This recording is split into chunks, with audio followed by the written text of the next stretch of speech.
Welcome to my channel IAL Chemistry class. In today's video, I'm going to discuss the January 2024 Unit 4 WCH11, the paper which is the IAL Unit 1 past paper. So to begin with this question, it is given to you the question number 1. Question number 1, it is based on certain values of the ionization energy values. These are PQRS elements. PQRS elements is the first question, A part. Regarding the ionization energy values are provided and you to analyze those values.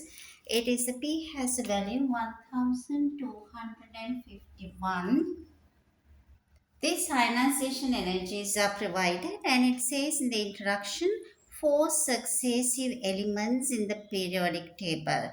So it is provided to you the values which are close by members. They say successive elements. So it has to be the close by members in a periodic table. So it is the asking to identify atoms with the full outer shell of electrons. By looking at the figures, it is able to find that it is the highest value.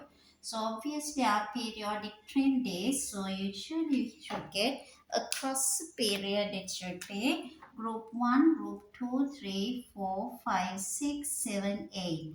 It's a group 1, group 2, group 3, 4, 5, 6, 7 and the 8. This is our usual trend across a periodic table across a period. So this is the y-axis, the ionization energies, the atomic number or as the group number. So it is written on your y-axis. So it is usual our trend should be 1 should be the least value. Our usual trend is that 1, 2 and there is a slightly less for the third group and then it is this increase in value, slightly less for the group 6 and 7, 8 the highest values. According to this trend, they identify full outer shell has to be the Q. So the A part, this is the first question A, the answer should be the element Q. At the same time, it's asking about this, which could be the X in the gaseous compound with the formula HX. That's a B part. If it is HX, so it should be 1 minus 1 plus. X should be a halogen. Group 7 element. Group 7 element is, if it is highest is the group 8, which is Q. Immediately less than that, which should be the P is here. 1251, which is the answer for first question P, the answer element P, which is the answer is A. Having known this value, they are asking about this day, which could be the element Y in an ionic compound YF2. If it is YF2 is in compound, ionic compound YF2, obviously Y should be the group 2 element. So according to this given pattern, so the P and the Q being identified, so immediately the group 1 is the next one and the group 2. So it is the PQ, the least value, R should be the group 1, next element S should be the group 2 element. So it is the PQ, RS should be in this format.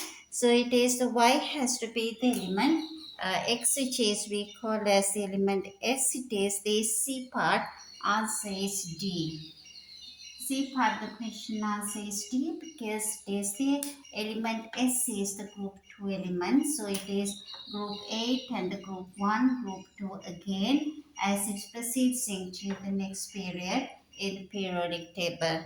So it is the C part the question is now give you the answer is the D, and the D part the question says the largest atomic number. So it is the largest should be the group 1 as the size become decreasing as go across the period. So it is the highest and the smallest size. The group 1 is the highest and the group 8 should be the smallest size. So the biggest one should be out of all is the element R, which is the answer C. D part also the answer is C. We finished the first question and we're moving on to the question number 2. Writing question number 2, which diagram represents the electronic structure of the nitrogen atom it is asking. So the nitrogen is 7, so we should be able to write 1s2, 2s2, 2p3. So if you write down the box notation, so it should be each p orbital should be having, it is the single occupied electron. It is your best answer should be the one that you should draw. You should write down the electronic configuration, the boxes, as well as in the 1s2, 2s2 notation, and then compare.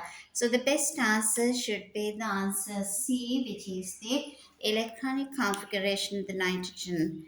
Moving on to the third question. So it is gives you the information. The third question about it is the which species does not contain total of 16 neutrons. So there are four choices A, B, C, D. Third question, it provides you four choices. With those four choices, it provides you. So it provides you the information that ion of the sulfur is the last one, which is this 32. As you have to work it out, says how many neutrons are present. The question asks which does not contain. So these bold words are very important. Not contain 16 neutrons. So obviously the molecule of ethane, hydrogen has no neutrons.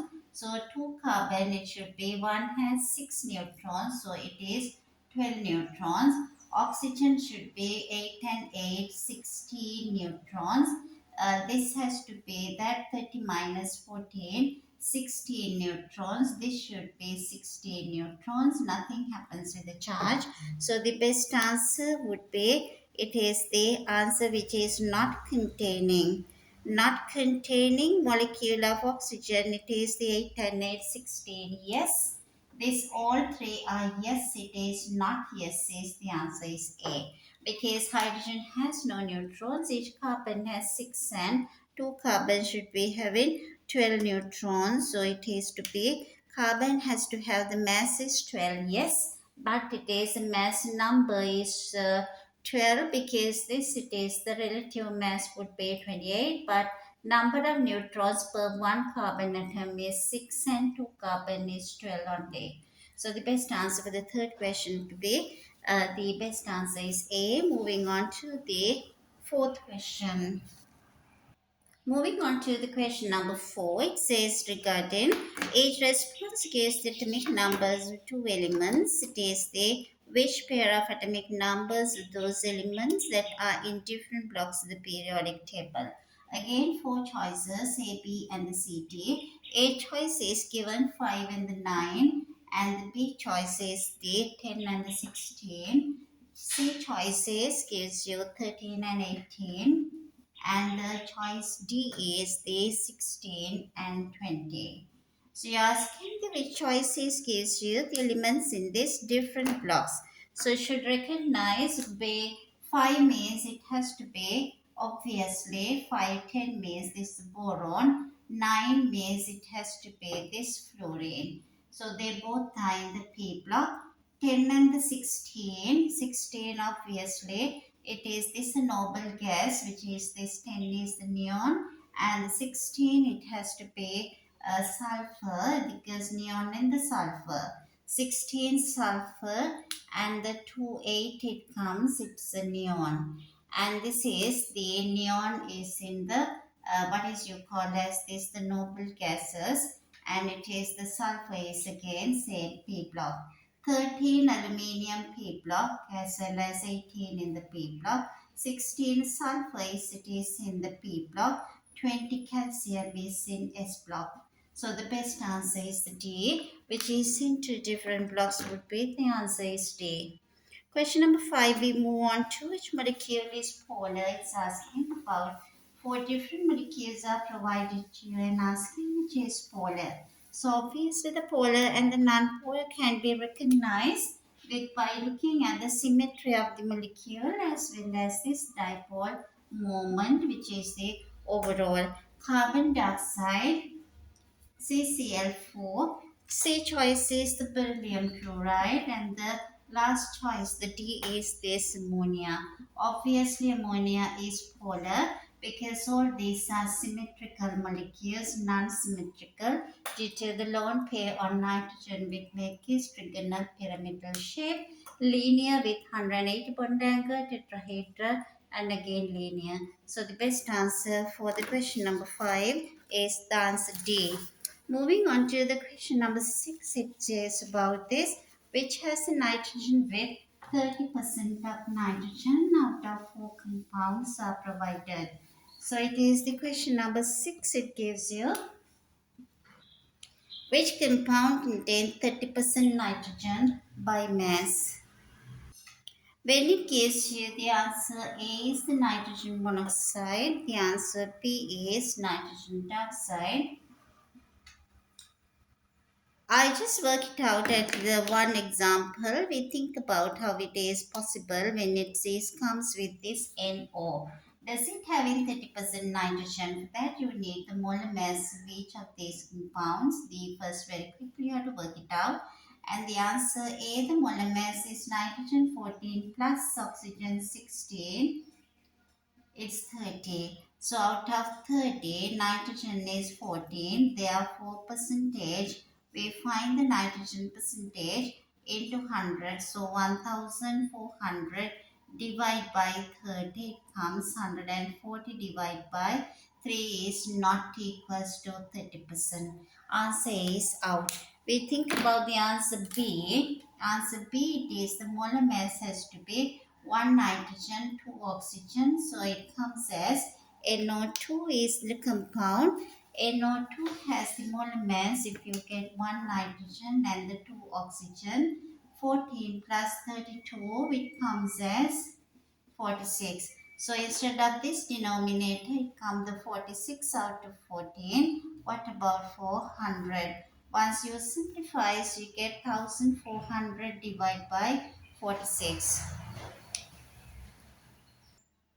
So the answer becomes the B is the 30.4. So the best answer for this would be B, because no point of proceeding further up as we got told the answer 30%. Moving on to the question number 7, it is to calculate the mass of sodium carbonate. It's asking the mass of sodium carbonate which is needed to produce 250 centimeter cube. So we need 250 centimeter cube of this solution which is having concentration would be 250 centimeter cube. When it is gives the information like that, we need to prepare a solution of sodium carbonate 250 centimeter cube of 0.1 mole per decimeter cube sodium carbonate. We need the molar mass of sodium carbonate to be calculated first at the beginning, and see number of moles of sodium carbonate present in this solution is 0.1 mole is in 1000, therefore 250, it's equals to zero point 0.1 divided by 4, which comes as 0.025. 0.025 mole present in this entire solution of 450. So we need now to measure 0.025 moles of sodium carbonate. So if we are getting the 106 gram equals to 106 gram is this the 1 mole of sodium carbonate, but now we need 0.025 mole. So our mass would be equals to 106 times 0.025 in grams. Final answer comes 2.65 grams, which is the answer B for 7th question. Moving on to the question number 8, it's provided here. Provided you a block of lead. A block of lead, it is the length and the breadth and it's the height each equals to 10 centimeters. So therefore you can get the volume of this lead block can be calculated.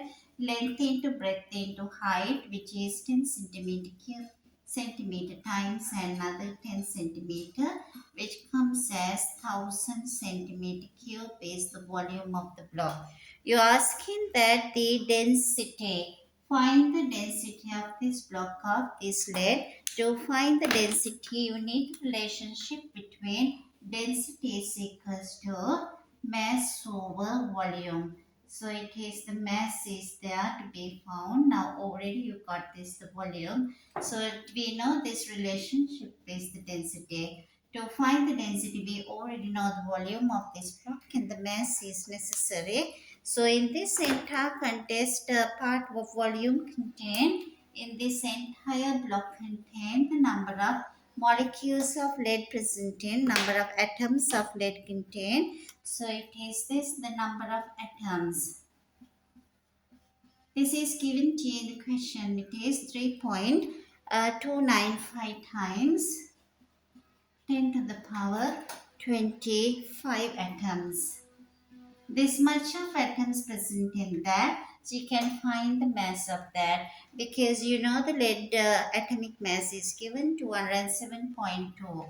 207.2 gram equals to 6.02 times 10 to the power 23 atoms. If you measure with the lead equals to 207.2 grams, therefore one atom of lead has a mass of 207.2 divided by 6.02 times 10 to the power 23. Therefore, the given quantity 3.295 times 10 to the power 23. So, to be multiplied by 25, the given quantity, which is 3.295 times 10 to the power 25. The answer comes in grams. So it could be the mass would be coming over here. Mass equals to, of simplification of this quantity comes as, the density is given to you. The mass would be that you have to multiply 207.2 by 3.295 divided by 6.02. So it is 113.40 times 10 to the power plus 2.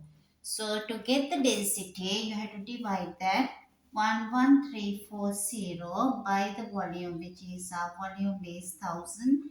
Answer comes here 11.3 grams per centimeter cube. You are dividing mass by volume. The answer would be 11.3. The answer is the C for question number 8. Moving on to the question number 9, that is again provided with you certain information based on 3 substances. These are regarding the bonding and the structure. Question number 9 is based on the bonding and as well as it is structure. Question number 9, you are given the information about 3 substances, 4 substances, correct bonding in the structure for one of the substances listed. So it is the A, B, C, D. So that these are the 4 choices. Copper 2 sulfate is the answer they have been expecting, and this is the graphene iodine. So it's provided to you the graphene as well as iodine. Answer the test gives you for the last one is sodium. So that substances, it has to be bonding in this A answer for covalent is not correct, because that the answer is not correct. Bonding covalent of sulfate is not correct. B, the graphene is a simple molecular, that is not correct. C answer iodine metallic is not correct. Only the 4 choice is correct. Sodium is metallic and its structure is giant. So the best answer is the D. Moving on to the 10th question, it's asking regarding this the reaction between sodium sulfate as well as with barium fluoride. So it is the 10th question, gives information. It is added the excess sodium sulfate into barium fluoride. So the sodium sulfate is added to barium fluoride. So the immediate observation would be the barium sulfate precipitate with this sodium chloride would be the other product. This equation is given to you. 2 aqueous solutions gives you solid barium sulfate. information is given in this part would be excess of sodium sulfate. We are not bothered as it is excess. And 50 of 0.1 of, this is the 0.1 mole per deciliter cube, and its volume equals to 50 centimeter cube. This is the limiting reagent as we are not bothered about the excess sodium sulfate. Mass of barium sulfate, is that the answer? What mass of barium sulfate is formed? You can see the balance equation is 1 to 1 to 1 and the 1. So you can immediately find the number of moles of barium chloride reacted, which is same as 0.1 divided by 1000 times 50. So you can get 0.5 times 10 to the power minus 2, which is same as 0.005 moles of this barium chloride has been reacted.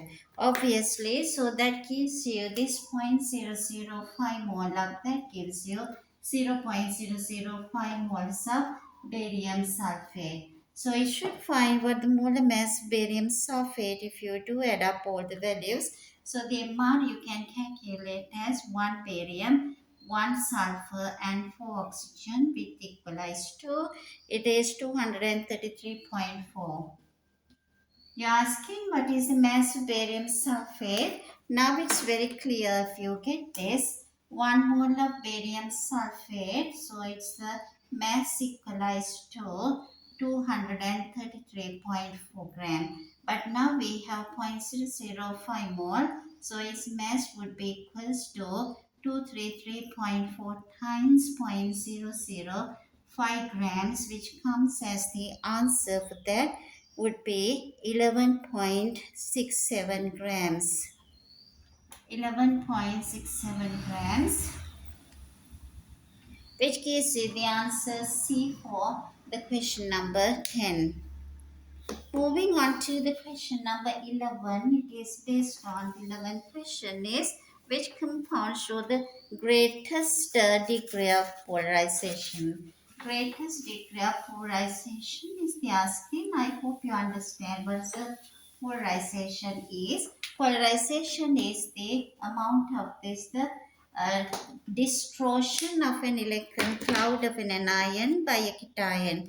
So out of 4 choices provided in the question number 11, A, B, C, D, its the first choice is the sodium chloride, second choice is the sodium iodide, and C answer is the magnesium chloride, and the answer T comes as the magnesium iodide. So when it gives you this formula, but you can write down into this formula form, it's provided to you just the names. So as by looking at that, you know the answers A and B wrong because it's just one positive charge. Mg2 plus or Mg2 plus, choice should be out of C and the D. Bigger than iron, so there is a greater chance for the cation to polarize or distort the electron cloud. So the best answer is the D, as it is the biggest ion is the I minus, which is distorted by the smallest cation, which is Mg2 plus. Moving on to the question number 12. So it is based on certain information is provided to you. Based on that would be a sample of seaweed. Seaweed contain 30 milligrams of, this is question number 12 we are in. Seaweed contain 30 milligram of iodine, and it says it is per 1 kilogram. 1 kilogram seaweed contain 30 milligrams, so immediately should be divided that by 1000. So 30 milligram should be converted into grams. So divide that by 1000. So can convert, it is 0.03 grams in 1 kilogram of seaweed. Your question is, what's the number of iodine atoms in 10 kilograms of this seaweed? So be very careful with those words. 1 kilogram, 0.03, 10 kilogram would be 0.03 times 10 grams of I2, which comes as 0.3 grams of I2 because it is iodine. Now they are asking the question based on the number of iodine atoms. So for that you need their relative molecular mass, the iodine, because the iodine atomic mass is being provided to 126.9. So that the relative molecular mass should be 126.9 and 9 again. So it should be equals to 2 times 126.9 gram. On simplification, you can find this. The relative atomic mass would be equals to, for iodine, that comes as the 253.8. This is the relative molecular mass, is that at the same time the molar mass of I2 is the 253.8. So you're asking the number of atoms in iodine in zero point 0.3 grams, because we calculated for 10 grams, it's already has been calculated. So you can simplify further up. So it is this 253.8 grams of I2 contain 2 times 6.02 times 10 to the power 23 iodine atoms. 1 gram contain always 2 times 6.02 times 10 to the power 23 divided by 253.8 iodine atoms. This is in 1 gram. Our question based on zero point 0.3 grams. So you can simplify this further up. So this is in 1 gram. How about would be in zero point 0.3 grams? This answer comes 2 times 6.02 times 10 to the power 23 divided by 253.8 times zero point 0.3 iodine atoms.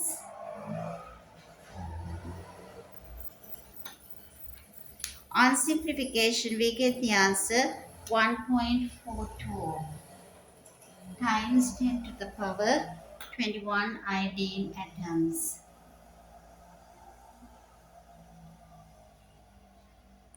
which is the answer comes as the 12th question as the D answer. Moving on to the question number 13, that is again the concentration of sulfur dioxide in a sample of polluted air. Polluted air contains certain amount of these, the pollutant gases, so they are referring here is for sulfur dioxide. So it's the question number 13. We are moving now towards this question number 13. The concentration of sulfur dioxide in the pollutant air is zero point 0.4 ppm. This is the sulfur dioxide concentration in the pollutant air. To simplify this question, it gives you zero point 0.4 parts per million. 10 to the power 6 parts, whatever you can call here, any part would be the centimeter cube or decimeter cube. This much of parts of air contain zero point 0.4 parts of sulfur dioxide. They are asking this, how much would be the percentage, that means out of 100. 1 part of air contain, always it is zero point 0.4 divided by 10 to the power 6 parts of sulfur dioxide. So it is the 1 part is this much for 100 parts, because we are referring to now percentage. Zero point 0.4 divided by 10 to the power 6 times 100. So this gives you the answer as 1, 2, 3, 4, 5. 4 into 10 to the power minus 5. This comes as the, on simplification, this we get the answer 4 times 10 to the power minus 5, which comes as the answer C for question number 13. Moving on to the question number 14, it's asking how many structural isomers are present in the compound structural formula C6H14, which is hexane. How many structural isomers in hexane? Hexane is a saturated hydrocarbon. Hexane is an alkane. So it is the question number 14, structural isomers C6H14. So we can get straight away 1, 2, 3, 4, 5, 6, 1 isomer, 1, 2, 3, 4, and it is 5 with 1 branching, 1, 2, 3, 4, 5 with another branching. Then we can get 1, 2, 3, 4 with 2 branching, or 1, 2, 3, 4 with different compounds with this 6 isomers. So it's altogether 1, 2, 3, 4, 5 isomers. So the answer should be the C, which is the only 5. This is the hexane 2-methyl pentane, hexane, and the 2-methyl pentane, 3-methyl pentane, and now it's the butane, is the fourth one, 2,2-dimethyl butane and 2,3-dimethyl butane. Altogether there are 5 isomers. The answer comes as the C answer for question number 14. We are moving on to the question number 15, which is asking based on this information. Gives you here which statement about polyethylene is not correct. Question number 15, it's asking which statement about polyethylene is not correct. Answer A is it's an addition polymer is yes. B is decarizes bromine water is not correct. B answer is not correct because polyethylene doesn't have the carbon-carbon double bond. So the C answer obviously should be correct because it's non-biodegradable. D is it's the empirical formula CH2S. It is the correct because it is having this the continuation of CH2 groups. So moving on to the question number 16. This is the 15th one and it's the 16th question. Question number 16, we are moving now to the mixture form in a single molecule of C12H26. C12H26 can undergo cracking in order to produce the smaller molecules. They are asking which molecule is cracked can be produced. So you're asking when it is this C12H26, it can be cracked. Obviously it could be produce the same number of carbon in the hydrogen. So the answer A, why it is this produce this A answer would be butane, pentane, butene C4H8, and the next one is the pentane C5H12, and the third substance is the propene C3H6. You can count and say it is 5 and 4, 9 and 10, 12, 12 carbon correct. So the carbon amount is correct in the answer A. This is correct.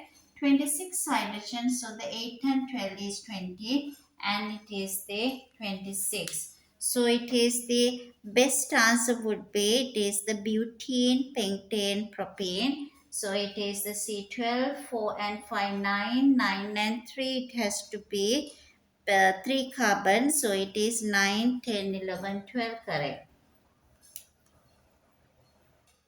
I had written for the question number 16, C12H26 is correct and which molecules can be produced. So obviously A is correct because that 16 question answer A, because this equals to 12 carbon as well as 26 hydrogen. As it comes to the B answer, 6 and 4, 10 carbon and 2, 12 carbon correct, but 14, 8 and 6 means it is a 20 and 8, 28 hydrogen, not correct. So the best answer is the answer A.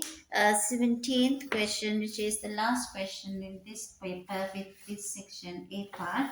So it is this the question number 17. This is based on this the substances formed. So they are asking substances formed from the combustion of petrol in car engine include what would be the substances? There are 4 choices A, B, C, D.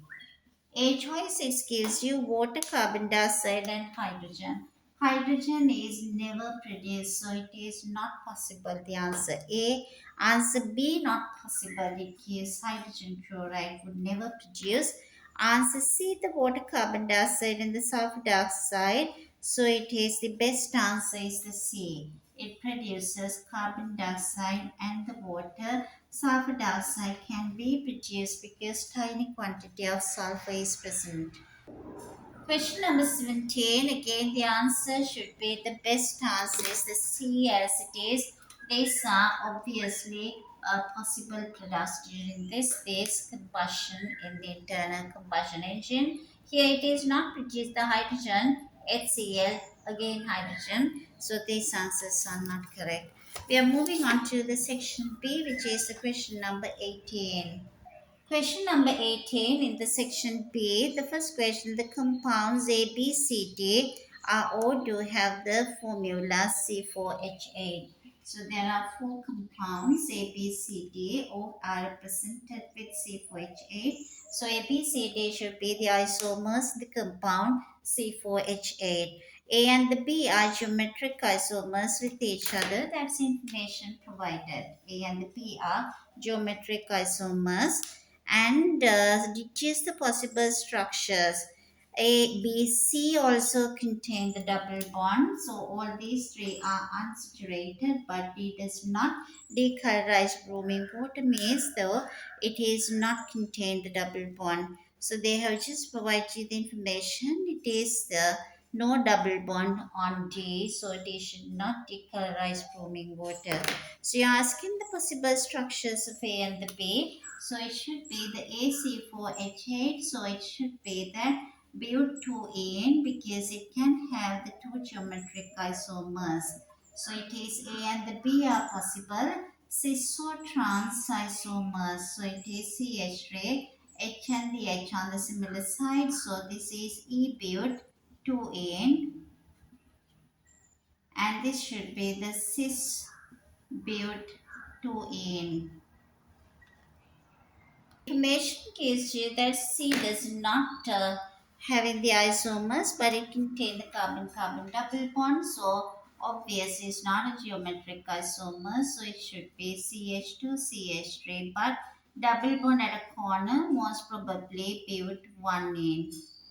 And the D does not have in the double bond, so it should be this cyclobutane where it is having four carbon in the ring structure, so it is not having double bond, but it's an isomer of this C4H8. So these are the four compounds could be this C4H8, ABCT, and the B part of the question is asking about the carbon-carbon double bond consists of sigma and the phi bond. So it is the B part of the question. We are moving now. It's this sigma and the phi bonding are given here. This information to be found. So in this, the B part, it provides you the information that is describe the difference between the sigma and the phi bond. Include a label diagram to your answer. So it gives you 4 marks. So the label diagram, this is that this the phi bond here. It is you call as this the parallel overlap of p orbitals, or you call it as the sideways overlap. Sideways overlap of p orbitals. This the electron density is always above and below the two carbon atoms, the two nuclei of two carbon atoms. Sideways overlap, electron density is always above and below. Above and below the two nuclei of two carbon atoms. So this is this diagram where it is the sideways overlap of two orbitals, two p orbitals, which produces the phi bond. At the same time, you can draw another diagram to show this sigma bond, and this wording carry you these 2 marks in the diagram, and to show altogether it's 2 marks because it's overall 4 marks. And the two carbon atoms, this is the end-on overlap or head-on overlap of two carbon atoms is a sigma bond, where we call the end-on overlap would be 1 mark, as well as it is the electron density is distributed between the two carbon atoms is in the sigma bond would be in 1 mark. This is the 18B part. We're moving on to the C part, the question number 18. 18th question, it's the C part. It is asking regarding this two reasons why compound A and the B exist as geometric isomers. So it is that two reasons why A and the B. So it is recalling the structure again. CH3, CH3 and the H and the H, that is what we said as A, and the double bond, it is this CH3 and the CH3 on the same side and the hydrogen on the same side. So why these are geometric isomers? Two reasons. Number one reason is there is this restricted free rotation due to carbon-carbon double bond whose restricted free rotation. Second one, each carbon of the carbon-carbon double bond attached to two different groups. So the two different groups are present on each carbon. So which gives you the second mark. And the restricted free rotation, if you mention overall 2 marks to this C part, it is the two reasons why these two exist as geometric isomers. First mark goes to restricted free rotation due to carbon-carbon double bond. Second mark goes to two different groups are present on each carbon of carbon-carbon double bond. So we came to the end of the question number 18, which is the C part is just now we completed. Asking about this, the last part with the geometric isomers. Now we're moving on to the question number 19. Question number 19, that is based on the isotopes and the mass spectrometer, which is we are quite often using today with the isotopes. So the question number 19, it gave you this compound 2-chloropropane. So it is this the propane on second carbon chlorine. So I just write down CH3 part and the hydrogen here. 2-chloropropane. So the 2-chloropropane has a relative molecular mass 78.5. So the MR is given as 78.5. Whenever there is a question, it's advisable for you to write down all the given information clearly. Chlorine has two common isotopes, so there are two isotopes based on the chlorine. It is 35 or 37. They both are having same common atomic number, which is 17. So that the chlorine 35 is three times more than chlorine 37. 75%, this is 25% because 3 out of 4 is present here, 1 out of 4 present here to make 25% or 1 time, 1 out of 4, 3 out of 4 times are present in chlorine 35. Hydrogen always the hydrogen 1, the carbon is always carbon 12, the diagram shows the mass spectrum grid. Draw the piece the molecular ions of 2-chloropropane resulting from these peaks. So you are given this part of the mass spectrum and it is asking for you to draw this one in this the mass spectrum, how you look like. Chlorine, it is the compound 78, 80, 82, 84. This information provided to you. So there would be a possibility. So it is this you are asking. This is the hydrogen. So it is the chance of producing the molecules they are asking. There is a chance of producing chlorine 35 is 3 times higher than a molecule which can produce this peak with chlorine 37. So again same chlorine, but this is hydrogen CH3 CH3. They are referring to the molecular ions, so it has to be entire thing with this the molecular ion 35 and the 37. This is the molecular ion 1 positive, molecular ion 1 positive. This produces 3 times more than this time is 1 time. This is just 1 time of that. This is 3 times of this is produced. With that information, so you are given this 78, 80. There would be only 2 molecules. You can see the molar mass is being given to you here at the beginning, 78.5. But 78.5 can be 75. This could be the 78 or 80. So that the 78 one should be nearly 3 times higher than this is 1 time higher.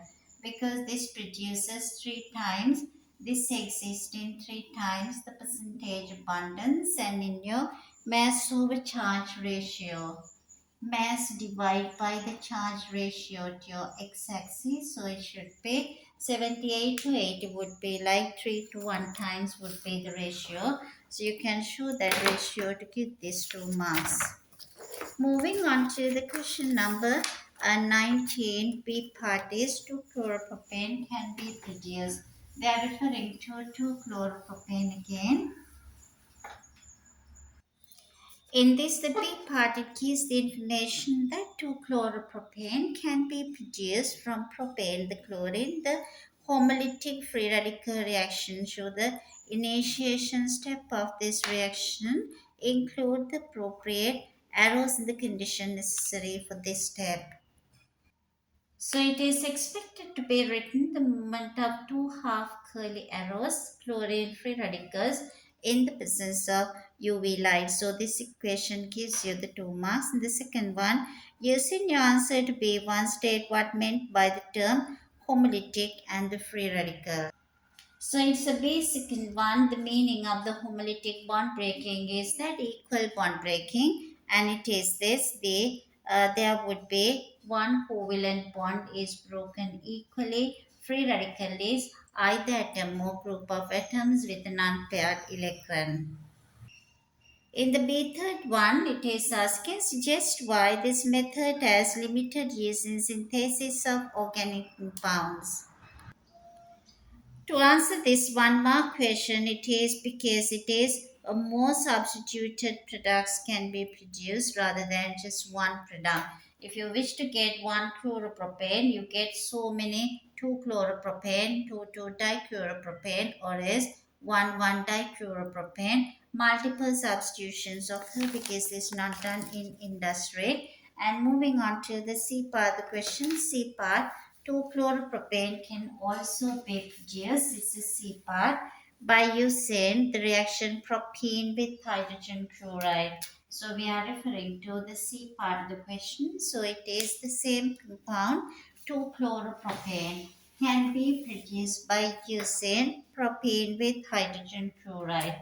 Propene, we can show that it's a CH3 and this is just 1 and there is a hydrogen. It is that they prop one in or propane and this react with hydrogen chloride. Hydrogen chloride molecule as it approaches the double bond it gains the charges, partial charges. You are asking with 4 marks to give the mechanism of this reaction and this include the curly arrows and relevant dipoles and lone pairs. As this approaches this highly condensed area, there would be the charge separation occurs. So there would be these two half curly arrows. So it is no half curly arrows, it's a full curly arrows because 5 bond electron is now totally moved towards this is 7CH3 and the hydrogen and this hydrogen and this the one of the hydrogen is now attracted to the carbon of the double bond. So in this condition, it is provided this hydrogen is attached to one of this carbon which is having the double bond. Earlier, other one lost its own electron also. So this is now this the fluorine is now moving. It is this hydrogen is now attached here and the chlorine with the negative charge with an electron pair is now moving here.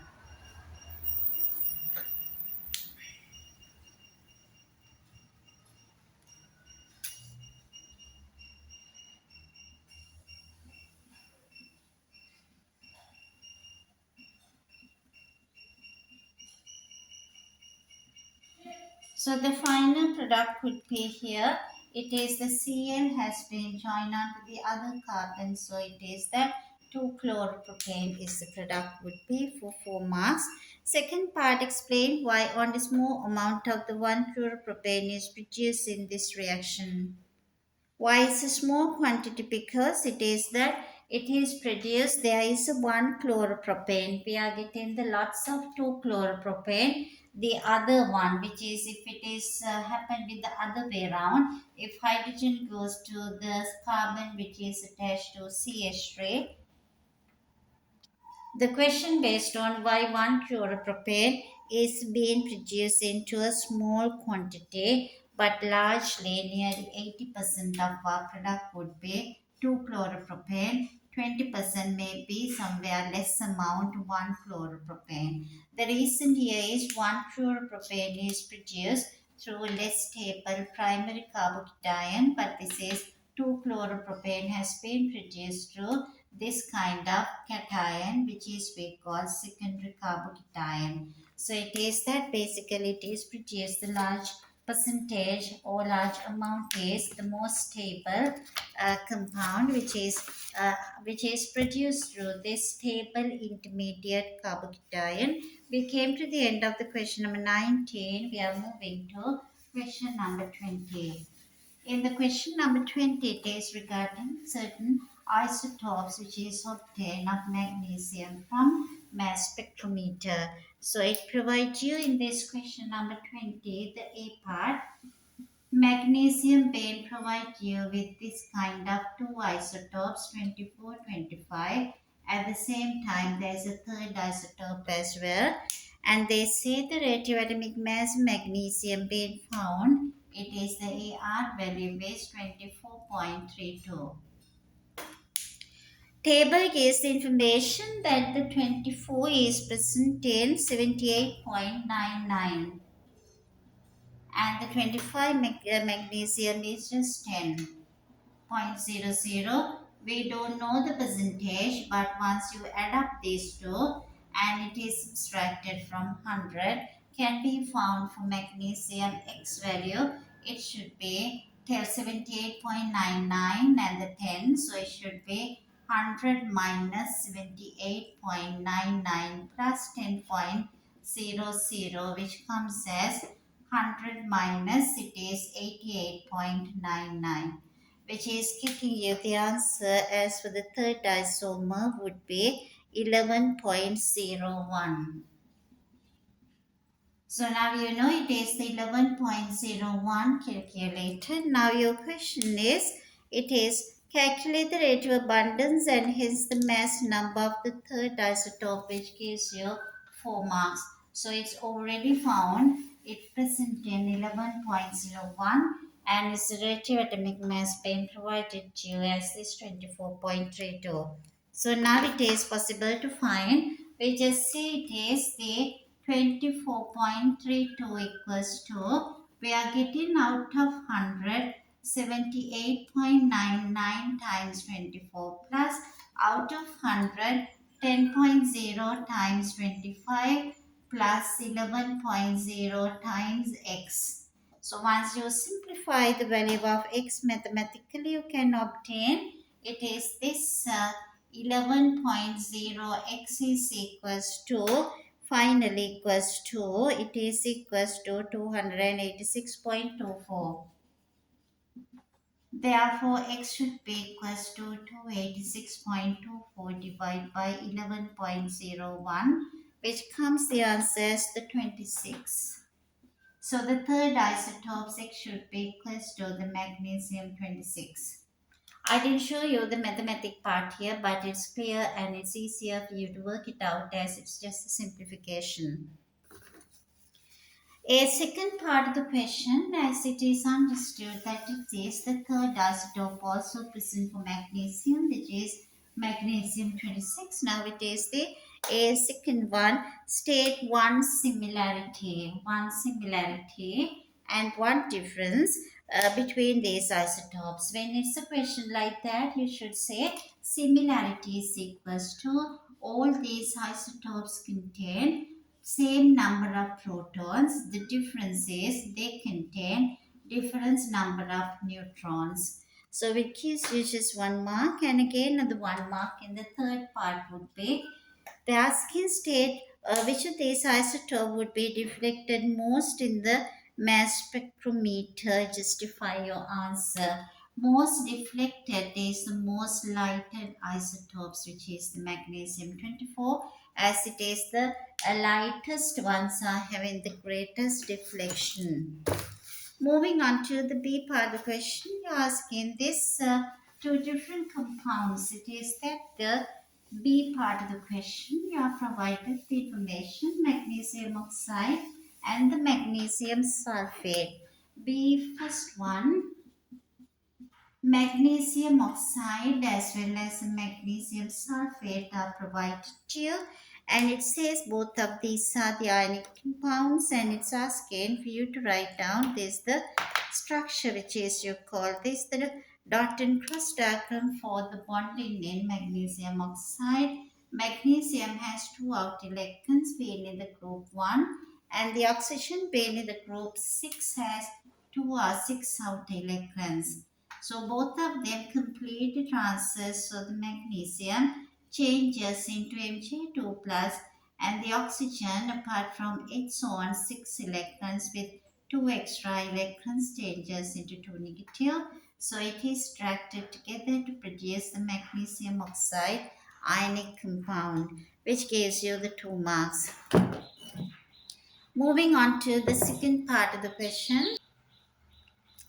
Moving on to the second part of the question, it says that the melting temperatures of magnesium oxide as well as magnesium sulfate are provided. The oxide 2852 degrees Celsius is the melting point. Magnesium sulfate 1124 is the melting point. The question based on explain why the melting temperatures of magnesium oxide is significantly higher than that of magnesium sulfate to explain. It gives you 2 marks to give this explanation, so you should immediately identify they both contain same magnesium cation. So the difference is now based on this, the anion, which is the oxide is much smaller than the sulfate, even though they are having the similar charge. To answer this question with this, the big difference in the melting point, because your first point is oxide ion is smaller than sulfate ion.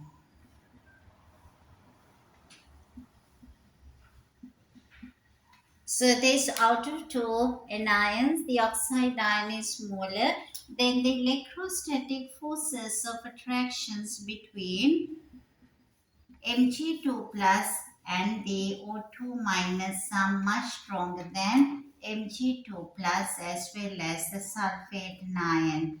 There are strong electrostatic forces of attraction. Is this the first mark here and the second mark here?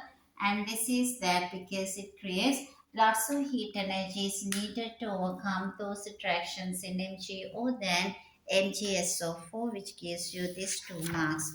Moving on to the question number C part, the same question number 20, the C part. C part information is provided to the electrical conductivity of certain magnesium compounds. So it provided to you this magnesium and the magnesium oxide. So they both do conduct electricity when it is in the liquid state. So they both do conduct electricity in the liquid state. But in the solid state, only magnesium conducts but not magnesium oxide. So this information being provided regarding the electrical conductivity for 2 marks. Your question is explain the similarities and differences in the electrical conductivity of the two substances. Immediately you can see now both of these are good with this in the liquid state because magnesium has delocalized electrons, so it conducts in the liquid. Also MgO contain the Mg2 plus and O2 minus ions in MgO are able to move in the liquid state. So it is they both do conduct well in the liquid state. But in the solid state also there would be the delocalized electrons in the magnesium, so it conducts. And the magnesium oxide does not conduct electricity in solid because ions are now in this tightly packed up lattice structure. These ions find they are unable to move. So these ions are not possible to move, so no electrical conductivity in solid state. The first part of the question we are moving now, it's asking that Magnesium sulfate can be produced by reacting the magnesium with dilute sulfuric acid. Magnesium with sulfuric acid can be used to produce magnesium sulfate and it releases hydrogen gas. You also write down an equation for this reaction include state symbols solid and aqueous and the gaseous hydrogen. So it gives you just 2 marks. And again, there's the D second one. D second one is asking regarding the same magnesium sulfate, but it is two observations you would make with the reaction taking place. When this reaction taking place, observations would be the D second one. Two observations when this reaction occurs in the D second one is that it's a D second one. They're asking about obviously bubbles are able to be seen as the same time the magnesium dissolves. So we came to the end of the D part and now it is the E part of the question regarding this magnesium sulfate hydrated compound. You're given information in the E part of the question, which gives you hydrated magnesium sulfate can be made by reacting. This is that magnesium we can allow to react with sulfuric acid, so it produces magnesium sulfate aqueous solution. From that aqueous solution can be obtained the crystals of Mg sulfate, which is X amount of the water, which is in the solid form. So your E part of the question based on this reaction and it says magnesium was added to 30 centimeter cube of zero point 0.5 mole per decimeter cube of sulfuric acid. Volume is 30 centimeter cube sulfuric acid being added now. It is says now we can understand the limiting reagent is a sulfuric acid. Magnesium must have been added the excess quantity. Calculate the number of moles of sulfuric acid. E first one is zero point 0.5 mole is in 1000. Therefore, in 30, that is the number of moles of sulfuric acid. Once you simplify, you get the answer for this 1.015 mole. Your second part of the question is asking here, give a reason. Calculate the mass of magnesium needed to react because we know that is one-to-one reaction. 1 mole of magnesium has a mass of 24.3 grams. Therefore, 0.015 mole of magnesium should be having 24.3 times 0.015 in grams. Mass the magnesium produced should be equals to 0.365 grams. This is that is second part of the question. And the third one, why slightly more than this of this magnesium should be used? We need to react all the sulfuric acid, so magnesium should be bit in excess. Moving on to this, the E first part as well as the second part. The third part of the question asking give a reason why slightly more than this mass of magnesium was used because to ensure all the sulfuric acid to be reacted.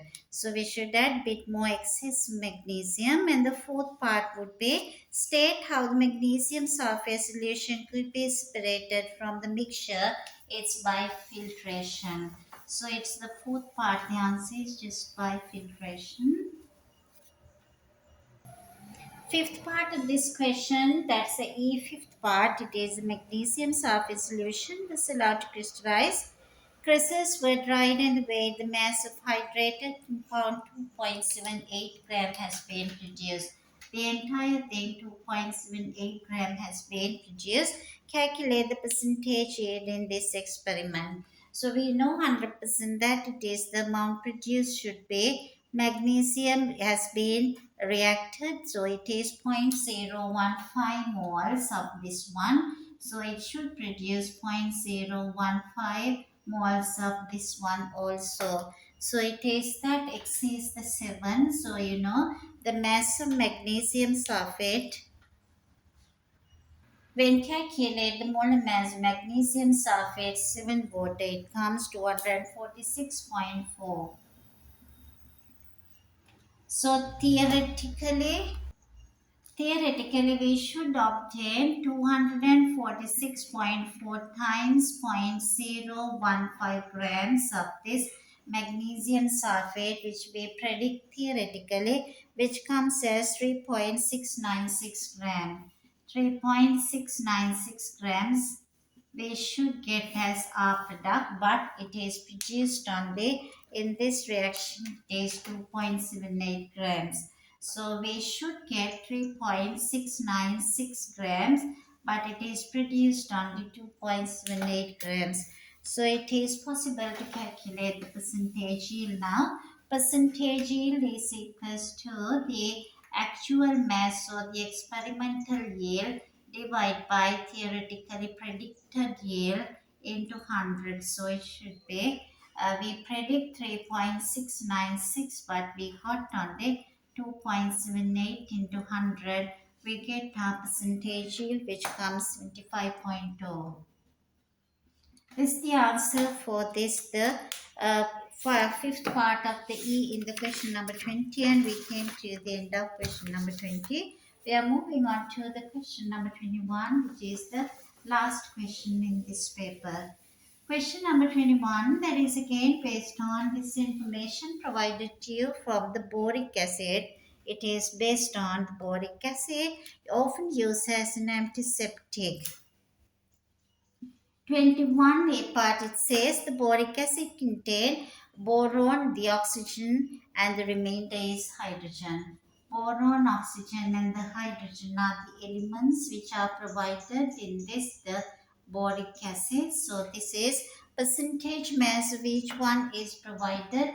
Percentage mass boron in this compound would be 17.48. Question number 21, the part is the elements boron, oxygen, hydrogen, the percentage mass of these two. What you should do is addition of these two and subtract from 100, get 4.85 is the mass of this hydrogen. Now with this we know the masses of all the three elements. We can find this the number of moles by dividing with the atomic mass. Now it is found this the ratio is 1 boron, 3 oxygen and 3 hydrogen. So it is possible to get this empirical formula 1B and 3 oxygen as well as 3 hydrogen. We can check whether it is correct because it is to be found now. Relative molecular mass is given to you. So you are asking to find the molecular formula. So this whole thing multiplied by n times should be equals to 61.8. Boron, the value is 10.8 plus 16 times 3 oxygen plus 3. So this times n should be equals to 61.8.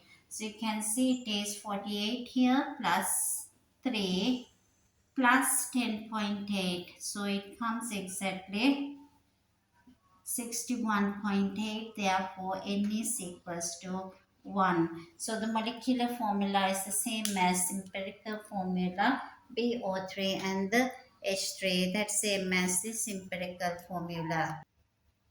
So the first one of the question number 21, they are asking to draw a dot and cross diagram for this molecule because they had given you this, it can be written this BOH times 3 as well. So it's much clear now. The boron is in this, the boron is 5, so it is that boron is in group 3 in the periodic table. So it uses all 3 outer electrons in order to make a bond with this the oxygen, as well as oxygen make a bond with this hydrogen. It is regarding the dot and cross diagram of the boron. I use this the crosses in this one to show this the electron of 3 electron of the boron. So it is now combined with this the 3 oxygen. So apart from that, it is having 1 electron being used to bond here and another 2 electrons on oxygen. So it is apart from that, it uses 1 electron to be bonded with the oxygen. So I can use this the electron on hydrogen like that, which is used to share with this electron of oxygen. So apart from that, you can say each oxygen make the outer shell complete. Each oxygen make it outer shell complete 246, and this one would be the 8 electrons which is sharing with here. So this has to be the 8 electrons, and 2468 comes for this boron, 2468 for this one. Each hydrogen make it the outer shell complete with the 2 electrons. Boron is an electron deficient molecule. It produces only 6 electrons because it was having only 3 electrons as the boron atom. Now it is producing 6 electrons. Suggest a value for B or B bond angle. It has to be B or B bond angle. It is the B3 type of molecule, so it has to be bond angle less than 120, as it is trigonal planar shape around this the boron. We came to the end of question number 21. We are moving on to the question number 22, which is our last question in this paper. Question number 22, it is the application of ideal gas equation now. So it is providing to you certain information being provided. You are asking to calculate the density of an unknown gas where it is provided. The density is provided to you as 0.656 grams. 0.656 gram per centimeter cube is the density of this unknown gas, and its temperature is given 20 degrees Celsius, 273 plus 20, so it should be coming 293 in Kelvin, the value. Now it gives you the value based on this. The pressure equals to 1.01 times 10 to the power plus 5 Newton meter minus 2 of pascals.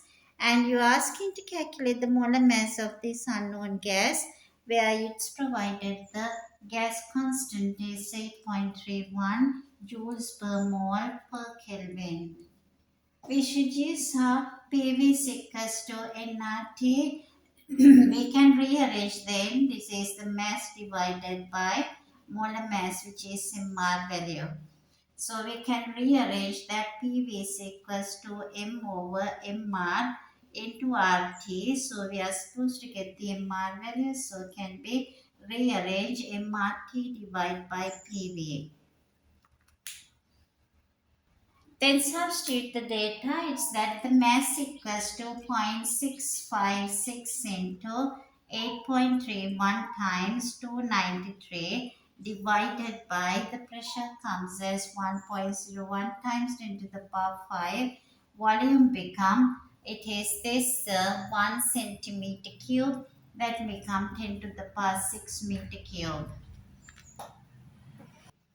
On simplification, so it comes as this 15.9 become the MR, which is grams per mole. So it is almost the 16, 15.9 is the molar mass. The unknown gas is a hydrocarbon. Give the formula of the unknown gas. If it is a hydrocarbon, it should be closer to 16, has to be methane, which is the B part of the question, is the methane is the formula of the hydrocarbon. So it should be, it is the last part of the B part of the question should be methane should be the formula, because it's mentioned it's a hydrocarbon. So we came to the end of this paper. I hope you understood and you answered the answers how it is been clarified. So I hope you understood. So please subscribe my channel if you wish to get to know new videos when uploaded. I will continuously uploading videos in the past paper discussion for your information. Thank you so much for watching the video.